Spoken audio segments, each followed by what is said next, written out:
দারুল হুদা girls একাডেমির বার্ষিক পুরস্কার বিতরণী ও বিশেষ সংবর্ধনা অনুষ্ঠান। বুধবার সোনামুড়া রবীন্দ্রনগরস্থিত দারুল হুদা গার্লস একাডেমির উদ্যোগে বার্ষিক পুরস্কার বিতরণী ও বিশেষ সংবর্ধনা অনুষ্ঠানের আয়োজন করা হয়।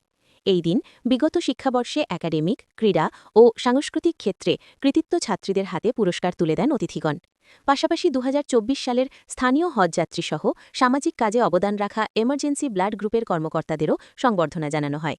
২০২৩ সালে প্রতিষ্ঠিত দারুল হুদা গার্লস একাডেমি ইতিমধ্যে এলাকায় মেয়েদের শিক্ষার প্রসারে গুরুত্বপূর্ণ ভূমিকা রাখছে। এখানে ইসলামিক শিক্ষার পাশাপাশি আধুনিক শিক্ষায় জোর দেওয়া হয়।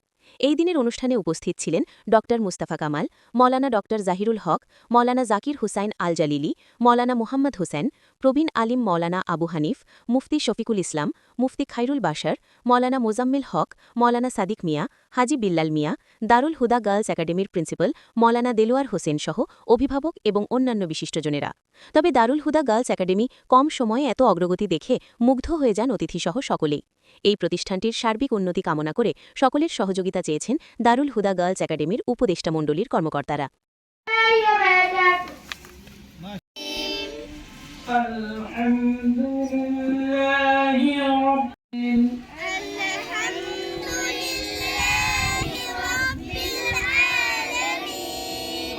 মূল উদ্দেশ্য কি? আসসালামু আলাইকুম ওয়া রাহমাতুল্লাহি ওয়া বারাকাতুহু। আজকে আমাদের দারুল হুদা গার্লস একাডেমি রবীন্দ্রনগর অবস্থানরত কর্তৃক আয়োজিত বার্ষিক পুরস্কার বিতরণ এবং সংবর্ধনা অনুষ্ঠান আমরা আয়োজন করি। এই অনুষ্ঠানের উদ্দেশ্য হলো আমাদের একাডেমির পড়াশোনার পাশাপাশি সামাজিক কাজের জন্য অগ্রগতি দেখা যায়, তৎসঙ্গে সমাজের প্রত্যেকটা কাজের সাথে যেন জড়িত থাকে, সেটা হলো আমাদের উদ্দেশ্য। এবং তৎসঙ্গে আজকে আমাদের ছাত্রীদের সংবর্ধনা, তৎসঙ্গে আমাদের আকর্ষণীয় যেটা ছিল সেটা হলো এই বছর আমাদের এলাকা থেকে যারা হজ করবেন, এই এলাকা থেকে আমাদের এই বছর যারা হজ করবেন তাদেরকে সংবর্ধনা দেওয়া, উৎসাহ করা, তারাও যেন হজ করতে গিয়ে এলাকার জন্য, দেশের জন্য, শান্তির জন্য যেন দোয়া করেন। সেই অনুষ্ঠানে তাদেরকে আগ্রহ করা। তৎসঙ্গে আমাদের আরেকটা অনুষ্ঠান ছিল, পর্ব ছিল, সেটা হলো আমাদের যে রাজ্যের মধ্যে ইমার্জেন্সি ব্লাড গ্রুপ রয়েছে, সেটাও সমাজের বিশেষ এক ভূমিকা সম্পূর্ণ কাজ করছেন, তাদেরকেও আমাদের এই একাডেমির পক্ষ থেকে সংবর্ধনা জ্ঞাপন করি। সেই অনুসারে আমাদের আজকের এই প্রোগ্রামগুলো ছিল। I aspire to be in my life. কি আমি হতে চাই, যে মা বাবা এই সন্তানগুলো এখানে দিয়েছে একটা স্বপ্ন নিয়ে পাঠিয়েছে, যারা এখানে শিক্ষকরা রয়েছেন তাদের সেই স্বপ্নগুলোর আমানত এই শিক্ষা প্রতিষ্ঠানের সাথে জড়িয়ে আছে। ৩ নম্বর উদ্দেশ্য লার্নিং টু বি, মানে learning to fulfil the dream of N individual child, একটা তার স্বপ্নটাকে পূরণ করা। চতুর্থ নাম্বার হলো লার্নিং টু বি টুগেদার।